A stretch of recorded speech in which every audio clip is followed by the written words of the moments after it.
Rejoin कर लो बाबू, अब सब सही हो जाएगा। रीज्वाइन कर लीजिए, ठीक हो जाता है। कभी कभी मशीनरी है, ये भी क्या करेगा, हो जाता है। चलिए ध्यान दे बाबू, केसिका तो केवल कपड़े में भी नहीं होता, हर जगह क्या होता है केसिका। तो जैसे आप देखिए ईंटे द्वारा पानी सोखना केसिकत।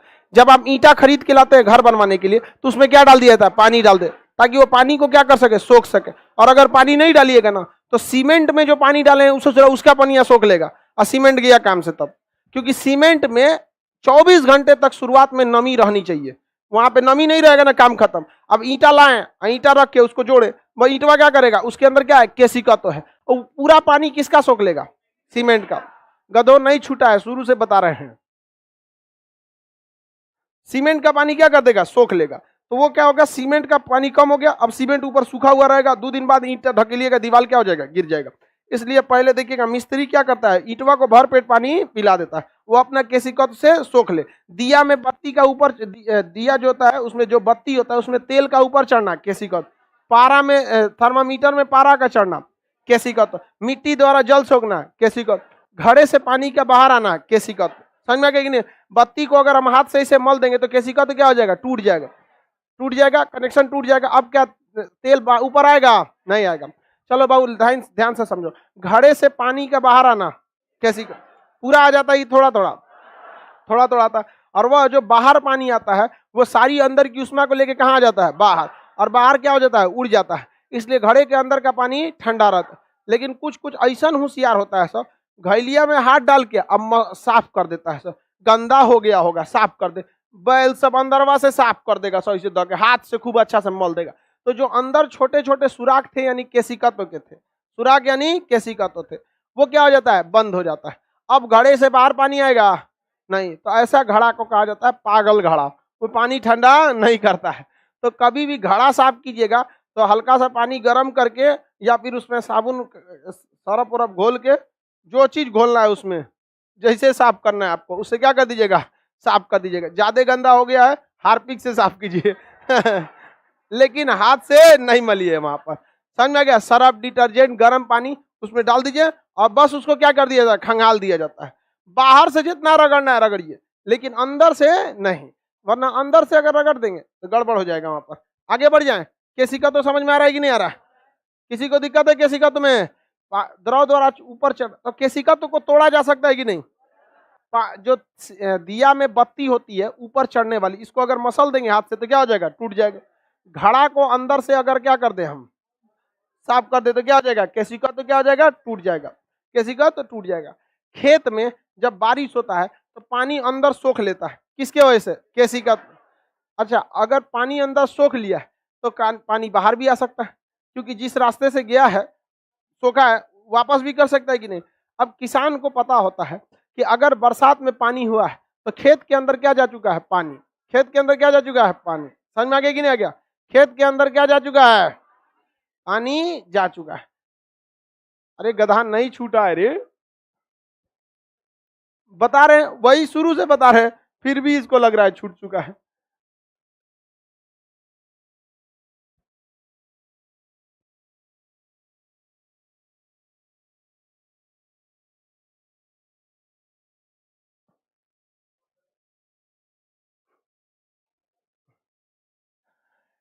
देखिए अगर पानी क्या, खेत में पानी क्या है, ये देखिए खेत है ये, खेत में अगर पानी सोख लिया, इसमें पानी क्या कर लिया है, सोख लिया है, पानी सोख लिया। अब पानी जब अंदर सोख लिया इसमें, तो अगर बारिश बंद हो जाएगी और धूप ज्यादा निकलेगा तो इसके अंदर का पानी बाहर भी निकल सकता है, किसके कारण, केसिकत। अब धीरे धीरे पानी क्या निकलेगा, बाहर निकलेगा। और जैसे बाहर निकलेगा पानी, ऊपर क्या चमक रहा है, धूप, और पानी को क्या करेगा, उड़ा देगा। तो किसान को लॉस हो गया कि नहीं हो गया। तो किसान के लिए समस्या है कि अगर वो बारिश के पानी को स्टोर नहीं कर पाता है तो उसके लिए क्या हो जाएगा, दिक्कत हो जाएगा। बारिश के पानी को स्टोर नहीं कर पाता है तो क्या हो जाएगा, दिक्कत होगा। इसलिए वो क्या करता है, खेत जोत देता है। क्या करेगा, खेत को जोत देता है। जब हल ले आके और खेत को क्या कर देगा, जोत देगा, तो बताइए केसिकत तो क्या हो जाएगा, टूट जाएगा। केसिकत क्या हो जाएगा, टूट जाता है। अब क्या बाहर आ पाएगा, नहीं आ पाएगा। तो बरसात के बाद खेत क्यों जोत देना चाहिए, केसिकत। ऐसे कई लोगों को लगता है कि बरसात के बाद खेत जोतना काफी सिंपल होता है, आउट ऑफ हो जाता है, ट्रैक्टर पहुंच जाता है, नहीं समझे। हल से अगर जोत रहे हैं तो थोड़ा सा इजी है। अब हल से जोतता ही कितने लोग हैं, 1-8% किसान हल जोतते होंगे बैल वगैरह से। अब सब किसे जोतते हैं, ट्रैक्टर। तो ट्रैक्टर को क्या मतलब बनता है, अब पानी में तो और उसको क्या हो जाता है, दिक्कत हो जाता है, बहुत ज्यादा उसका तो काम नहीं है पानी का। तो केसिका तो तोड़ देना भी जरूरी है। क्वेश्चन पूछता है क्या जड़ द्वारा पानी सोखना केसिका तो है, बिल्कुल है। जड़ द्वारा पानी सोखना क्या है, केसिका नहीं है, तो बताओ। देखिए जाइलम सोखता है और साथ साथ रूट हेयर जो होता है, आपको पढ़ाए थे, याद कीजिए बॉटनी में, कि जो जड़ होती है ये पानी नहीं सोखती है, बल्कि इसके अंदर का जो रूट हेयर होता है ये किस विधि द्वारा, केसिका तो पानी को सोखता है, और ये यहां तक पानी को लेके आते हैं। इसके ऊपर कौन ले जाता है, जाइलम। तो जो जड़ पानी सोखता है उसमें दो लोगों का योगदान है, एक आपका केसिका तो है ही है, साथ ही साथ क्या है, जाइलम भी। इसलिए क्वेश्चन पूछेगा इनमें से किस एक में केवल और केवल कारण केसिका तो नहीं है। तो जड़ द्वारा पानी सोखने में केवल एक ही कारण है केसिका, क्या है उसके साथ, जाइलम। जबकि घड़े से बाहर पानी निकलना केवल केसिका, कपड़े पर स्याही का फैल जाना केवल केसिका, समझ में कि नहीं, पारा का ऊपर चढ़ना केवल केसिकत। तो इसमें केसिकत के साथ साथ क्या लगा हुआ है, जाइलम भी लगा हुआ है। तो केसिकत तो जो होता है वो छोटी नली में द्रव का ऊपर चढ़ना क्या कहलाएगा, केसिकत। समझ में आ गया कि नहीं आ गया।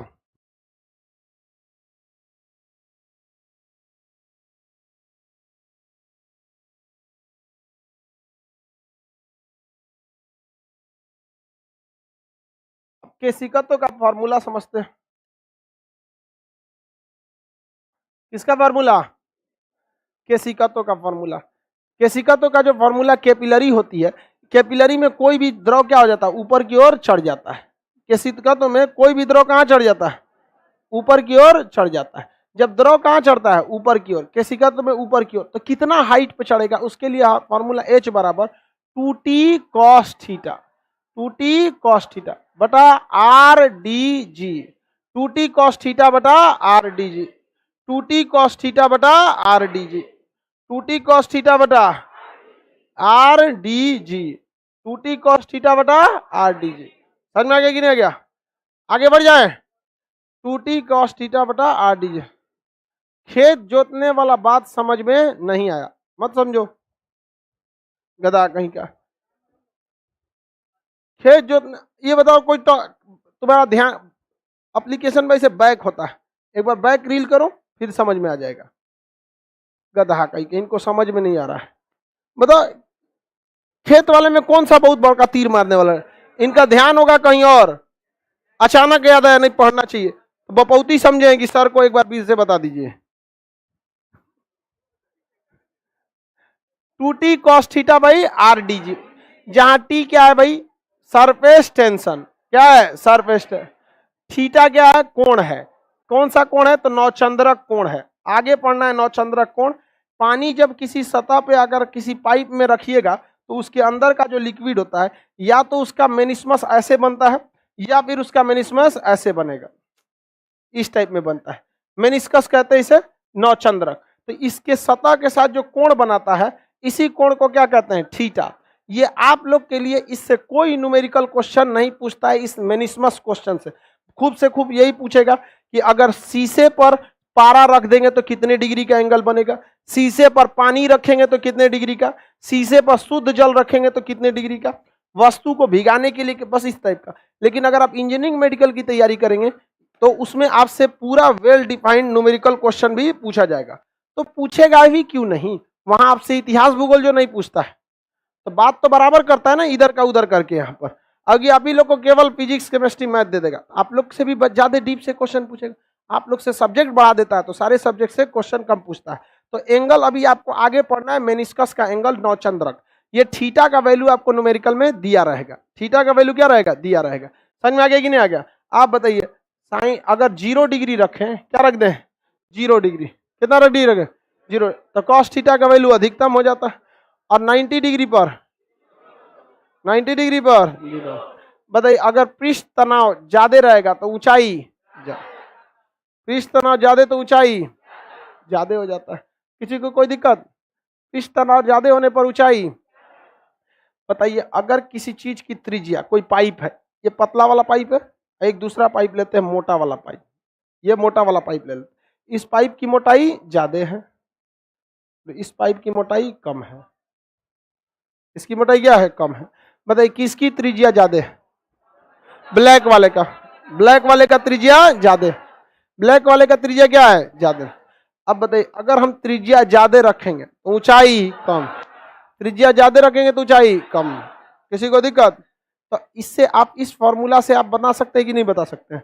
अब इसी आधार पर बताइए कि अगर हम कभी पे एक ऐसा द्रव रखें जिस द्रव का घनत्व तो बहुत ही गाढ़ा हो, बहुत ही ज्यादा घना हो, तो घनत्व तो बढ़ाने पर ऊंचाई क्या हो जाता है? घट जाता है। घनत्व बढ़ाने पर ऊंचाई घट। कोई दिक्कत है किसी को? आगे बढ़ जाए। घनत्व बढ़ाने पर ऊंचाई घट जाए। तो इस फॉर्मूला के आधार पर बता सकते हैं कि नहीं बता सकते? बताइए तो। पतले पाइप में या मोटे पाइप में किसमें द्रव ज्यादा ऊंचा चढ़ेगा? हाँ, मोटे पाइप में चढ़ेगा। किस पाइप में चढ़ेगा? जी का वैल्यू कितना लिया जाएगा? जी का वैल्यू जब न्यूमेरिकल रखते हैं तो कितना रखते हैं? 10। न्यूमेरिकल के टाइम पे 10, अदरवाइज में 9.8। अदरवाइज में कितना रखा जाता है? 9.8। किसी को दिक्कत? H बराबर बताइए 2t cos theta by RD। समझ में आ गया कि नहीं आ गया? पृष्ठ तनाव से भी समझ में आ गया? क्वेश्चन पूछा जाएगा तो बता देंगे। चलिए पूछते हैं।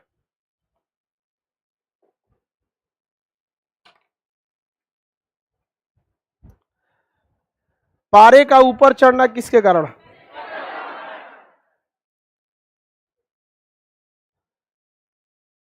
पेंट जो दीवार पे चिपकता है, असंजक बल की ससंजक बल?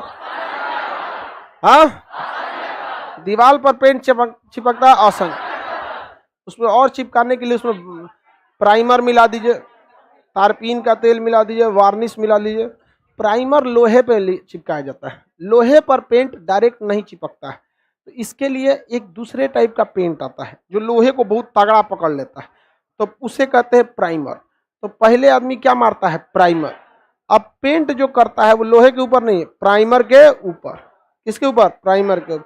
तो जब कोई भी चीज नहीं चिपकता है तो उसके जगह पे एक सब्सिडरी मारते हैं लोग, क्या चीज? प्राइमर। तो प्राइमर का असंजक बल ज्यादा, प्राइमर का असंजक बल ज्यादा। तो प्राइमर का बस एक ही काम है, असंजक बल का वैल्यू बढ़ा देना। मेकअप वगैरह में भी देखिएगा तो क्या रहेगा?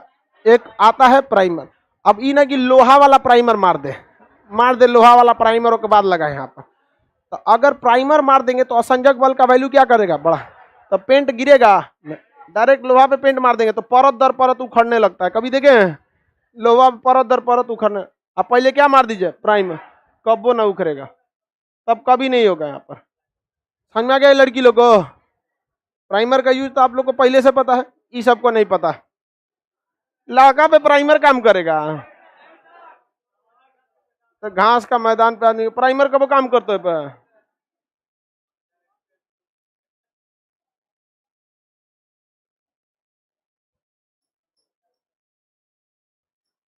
किसी को कोई दिक्कत नहीं। प्राइमर क्या होता है? पेंट की तरह होता है प्राइमर, जैसा पेंट होता है सेम वैसे होता है, ब्राउन कलर का आता है। किस कलर का रहता है? ब्राउन कलर का रहता है। इस पे प्राइमर लगा हुआ था, इस सबको ढकवा दिए हैं अंदर, सब पे A to Z पे प्राइमर। उधर लाइट जो ऑफलाइन के लड़के हैं वो देख सकते हैं, जो उधर ऐसे छज्जा टाइप का निकला है ना, वहां पे उस पे ब्राउन कलर का देखो टीना को पेंट किया गया है। वो टीना जो है, टीना तो आपको सिल्वर कलर का रहता है, करकट किस कलर? सिल्वर। लेकिन उस पे देख रहे हैं ब्राउन कलर का पेंट दिख रहा है, वो पेंट नहीं है, क्या है? प्राइमर।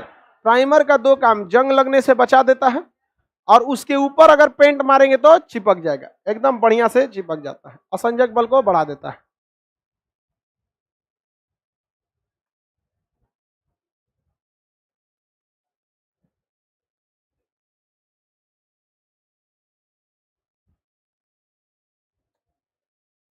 बाबू हम कह रहे हैं कि सर आप बस ये एग्जाम्पल क्यों हम एग्जाम्पल इसलिए देते हैं कि आपको अच्छा से समझ में आ जाए। बाकी किताबी भाषा तो हम भी बोल सकते थे, कई को लड़कियां गुस्सिया जाती है, हम ही लोग का एग्जाम्पल मिलता है। तो मेकअप तुम्हारा रजिस्ट्रेशन है, लड़का नहीं कर रहा है, रामो करम है। जिस दिन करना चालू करेगा दुकान पे शॉर्टेज हो जाएगा।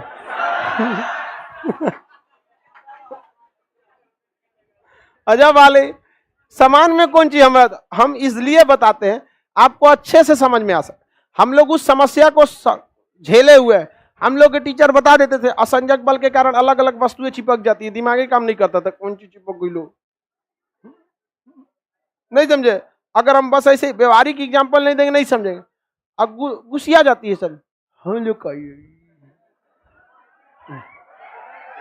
हाँ, अरे नहीं नहीं कुछ कुछ होती है सब बड़ी देर गुस्सियाए वाली, इसको उसको लगता है कि गुस्सियाएगी तो पूरा दुनिया ओकरा मनाएगा। लाइफ में हमेशा याद रखो, कोई गुस्सिया गया छोड़ दो, समझ में आ गया कि नहीं है? 2-3 दिन से ज्यादा कोई नहीं गुस्सियाता।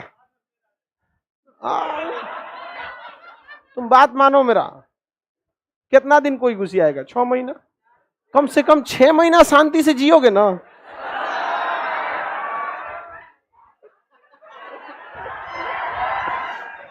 नहीं समझे?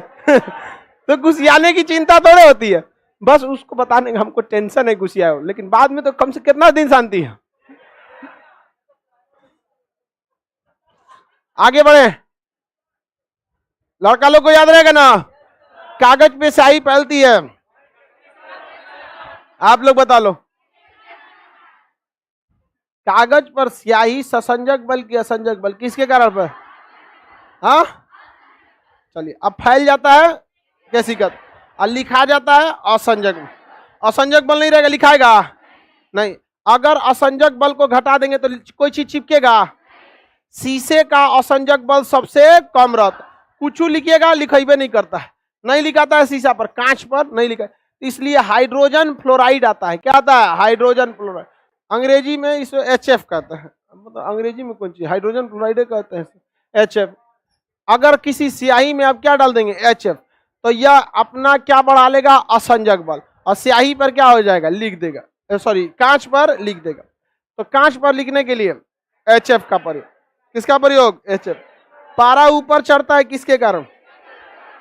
बत्ती से तेल ऊपर चढ़ जाता, आप बत्तियां कोई समय ईट देंगे तो केशिका तो टूट जाएगा, केशिका तो क्या हो जाएगा? टूट जाएगा। सूती वस्त्र में पानी फैल जाता है किसके कारण? केशिका तो ईट देंगे ऐसे ऐसे तो फैलेगा, केशिका तो क्या हो जाएगा? टूट जाएगा। तो आप एक शर्ट को, सूती शर्ट जो होता है, सूती कपड़ा, शर्ट पैंट जो भी मिले सूती आपको, उसको ऐसे खूब अच्छा से फैला के आप पानी में ऐसे डालिएगा, ठीक है? 5 मिनट बाद निकालिएगा, पूरे केशिकत में क्या भर चुका रहेगा? पानी। लेकिन उसको ऐंठ दीजिएगा, ऐसे निचोड़ के खूब ऐंठ दीजिएगा, ताकि केशिकत क्या हो जाए? टूट जाए। और तब 5 मिनट डालिएगा, निकालिएगा तो कहीं कहीं बचले रह जाएगा। तो आपको ऐंठ देने से केशिकत क्या हो जाता है? टूट जाता है। जड़ द्वारा पानी सोखने में क्या केवल एक ही चीज केशिकत होता है? और केशिकत का फॉर्मूला H बराबर RdG, 2T cos theta by RdG। पृष्ठ तनाव बढ़ने से केशिका तो बढ़ जाए, त्रिज्या घटने से बढ़, घनत्व घटने से, G का मान बढ़ने से घट। ये तो सिंपल सा है, इजी नहीं निकाल सकते हैं। अब इसके बाद है आपका नौचंद्रक, मेनिस्कस। नौचंद्रक या मेनिस्कस, नौचंद्रक या मेनिस्कस, देखिए देखते हम लोग, नौचंद्रक या मेनिस्कस। कोई भी अगर ट्यूब है, परख नली, इसमें द्रव का एक लेवल होता है। अगर हम यहां तक लेवल में क्या भरना चाहते हैं? कोई लिक्विड भरना चाहते हैं, तो ये लिक्विड इन दीवालों के साथ किस तरह से बिहेव करता है, इसे हम लोग क्या कहते हैं? नौचंद्रक कहते हैं, मेनिस्कस। कुछ लिक्विड इस पर इस टाइप का फैलेगा ऐसे, इसे क्या कहेंगे? नौचंद्रक। और कुछ लिक्विड इस शेप में जाएगा। तो ये इसी ऊपरी सतह, द्रव के ऊपरी सतह की आकृति को हम मेनिस्कस या नौचंद्रक कहते हैं। द्रव के ऊपरी सतह को क्या कहेंगे? नौचंद्रक, मेनिस्कस या नौचंद्रक। याद रहेगा ना? अलग अलग लिक्विड का मेनिस्कस का डिजाइन जो होता है वो अलग अलग होता है, लेकिन आप लोग से बेसिकली जो पूछा जाता है वो पारा और जल का पूछा जाता है। किसका किसका? पारा और जल का।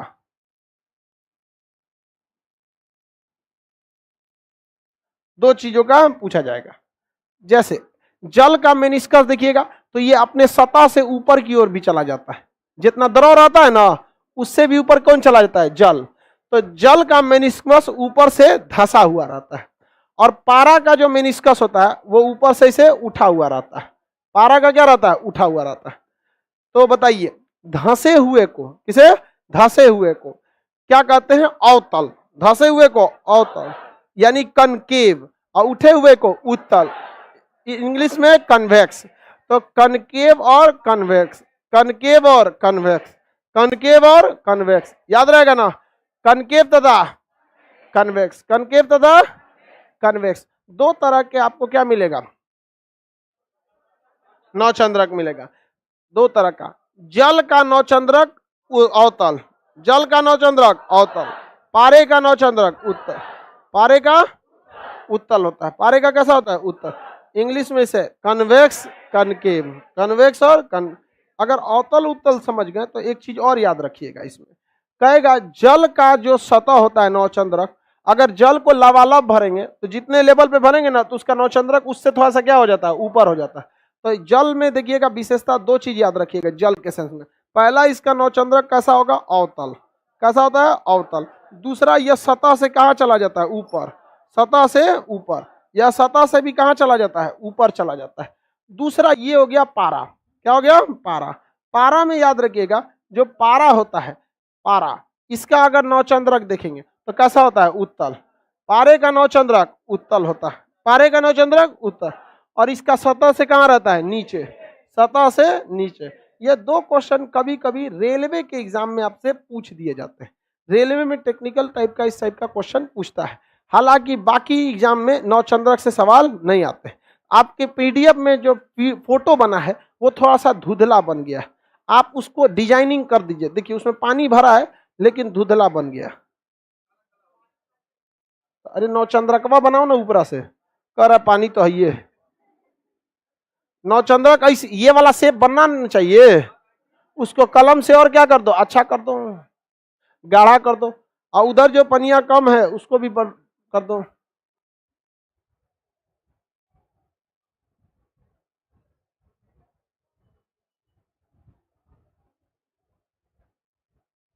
थोड़ा सा डार्क हो गया है।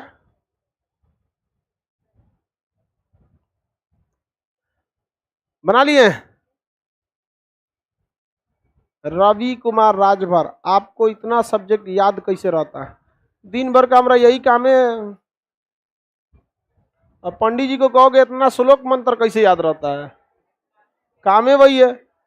अपनी मम्मी से पूछिएगा कि इतना सब खाना बनाना कैसे जान गए? अगर हाउस वाइफ होंगी तो खाना बनाने ही काम होगा। दुनिया में कोई तेज और कमजोर नहीं होता है। कौन कितना समय दिया? बेहतरीन ढंग से हम गाड़ी चला लेते हैं, लेकिन जब पार्किंग करना होता है वो भी पैरेलल पार्किंग, कम जगह रहता है तो 5 बार 6 बार मुड़ा के ले आके बैकिंग में पार्किंग करना पड़ता। हमारा ड्राइवर एक बार में लगा देता है, तो क्या कहेंगे कि कैसे इतना अच्छा कर लेते हो? दिन भरों का काम है ये। तो कोई बाबू तेज और कमजोर नहीं होता है। कितना समय दिए हैं आप लोग, तो समय कहीं और दिए। क्या बताइए उसमें आप कमजोर हैं? नहीं ना, बस समय कहां दिए हैं ये मायने रखता है। लेकिन हमको ताज्जुब होता है, कई कई गो वो बेचारा उसको मेहराया भी नहीं है और तभी पढ़ने में कमजोर है। यार तो तुमको मारा किसने?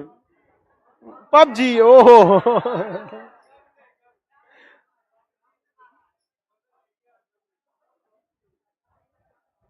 आगे बढ़ जाए बाबू। नौचंद्रक याद रहेगा? पारे का नौचंद्रक, पारे का नौचंद्रक उत्तल, जल का नौचंद्रक अवतल, जल का और पारा का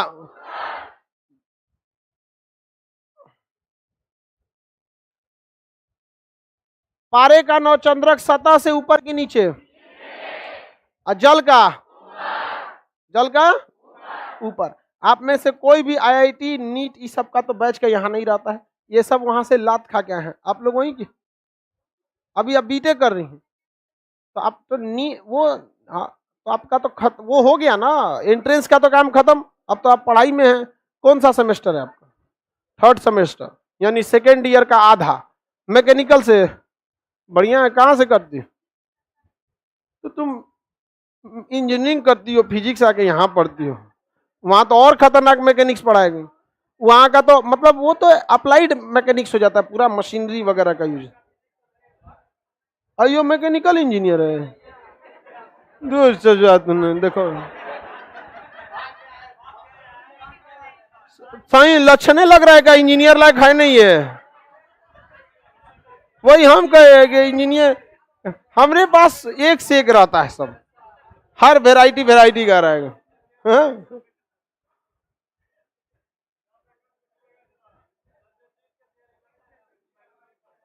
हाँ, एक चीज हम देखे हैं, इंजीनियर जो नीट का मेडिकल की तैयारी करते हैं, सो बायोलॉजी हमारा देखता था हमको, तो उन लोग का बायोलॉजी बहुत ज्यादा बड़ा होता है। ऐसा नहीं कि टफ नहीं होता, मतलब बड़ा होता है कोई भी चीज को, वास्ट। वो एक दिन देख रहे थे कि नीट का तैयारी कर रहा है, और हम पढ़ा रहे थे हार्ट का दाया नीले बाया नीले ये सब पढ़ा रहे थे, तो वो देख रहा था। हम कहे तोरा कौन जी में, तुम्हारा तो इससे बड़ा सिलेबस है ना। कैसे जी बड़का है, समझे में नहीं आता है। चलिए अब ध्यान से देखते हैं, नौचंद्रक समझ में आ गया? आपको केवल और केवल क्वेश्चन पारा या तो जल से रहेगा, बाकी इससे ज्यादा आपसे क्वेश्चन नहीं पूछेगा। देखिए नौचंद्रक जो होता है किसके, कांच के साथ देखा जाता है। हमारे यहाँ जो भी टेस्ट ट्यूब प्रयोग होता है कौन सा होता है, कांच का। प्रयोगशाला में जितने चीज होते हैं सब किसके, पायरेक्स कांच के प्रयोग किए जाते हैं। समझ में आ गया कि नहीं? पारा कांच के साथ क्या लगा सकते हैं, पारा। कांच के साथ क्या लगा सकते हैं, जल। कांच के साथ क्या लगा सकते हैं, शुद्ध जल। शुद्ध जल का पीएच, हाँ। पारा जो होता है कांच के साथ 135 डिग्री का एंगल बनाता है। कितने डिग्री का? कांच और पारा 135 डिग्री, कांच और पारा 35 डिग्री। कांच और साधारण जल 8 डिग्री, और कांच और शुद्ध जल 0 डिग्री। कितने डिग्री? 0 डिग्री। आप इसको याद रखेंगे, माइनस नहीं है जी, हाँ?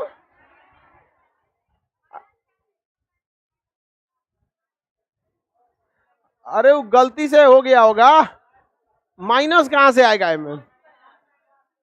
एंगलवा माइनस में होता है, उसमें दे दिया रहेगा तो कुछ मान लेगी लोग। अरे उसको देखो प्लस कर रहा है, उसको कर रहा माइनस दिया तो प्लस कर देंगे। एंगल माइनस में थोड़ी, माइनस में करने का 180 से घटा के ला जाइए, एंगल माइनस में रहता है। माइनस का मतलब है डायरेक्शन उल्टा है, जब डायरेक्शन उल्टा है तो 180 में से घटा लीजिए, वो गलती से माइनस दे दिया। कितना डिग्री होता है? हाँ 8 डिग्री। समझ में आ गया कि नहीं? सिल्वर और वाटर में ये नहीं पूछेगा बाबू, होता है 90 डिग्री है, सिल्वर वाटर 90 डिग्री होता है। चांदी और जल में 90 डिग्री होता है, लेकिन ये सब उतना ना पूछता है। आपसे कितना पूछेगा? जल वाला, जल पारा।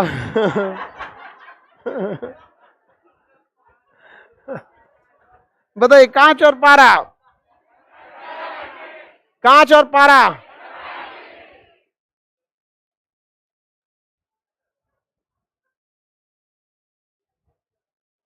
कांच और पारा, कांच और जल, कांच और शुद्ध जल,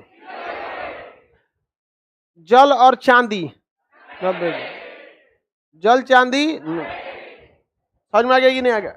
ये याद रहना चाहिए, 0 डिग्री और 90 डिग्री है। 0 डिग्री किसके में? शुद्ध जल में। जब कोण जो होता है, जब कोण 0 डिग्री हो तो वस्तु भीगेगी नहीं, वस्तु नहीं भीगेगी। 0 डिग्री पे भीगती है नहीं, एकदम शुद्ध जल पर उस कांच को वो नहीं भीगा पाता है, कांच को नहीं भीगा पाता है। ये कांच से रिलेटेड है, उसको नहीं भीगा पाता है। वस्तु को भिगाने के लिए कोण 0 से क्या होना चाहिए? अधिक। 0 से क्या होना चाहिए? अधिक होना चाहिए। यहाँ पर जब कोण न्यून कोण यानी 90 डिग्री से कम रहता है तो सतह से भी ऊपर उठ जाता है। समझ में आ गया कि नहीं आ गया? 90 डिग्री के पास कितना हो जाता है? सतह से ऊपर उठ जाता है। आगे बढ़ जाएं, बताइए पारे का नौचंद्रक, उत्तल की अवतल, जल का नौचंद्रक, पारे का, पारा सतह से ऊपर की नीचे, सतह से भी नीचे रह जाता है। कांच और शुद्ध जल में कितना डिग्री? कांच और साधारण जल में, कांच और पारा में 100। अब बचता है आर्किमिडीज का सिद्धांत, मेटा केंद्र घनत्व। आर्किमिडीज का सिद्धांत जब हो जाएगा तब बचेगा आपका इलास्टिसिटी। इलास्टिसिटी के बाद मैकेनिक्स समाप्त। आगे का क्लास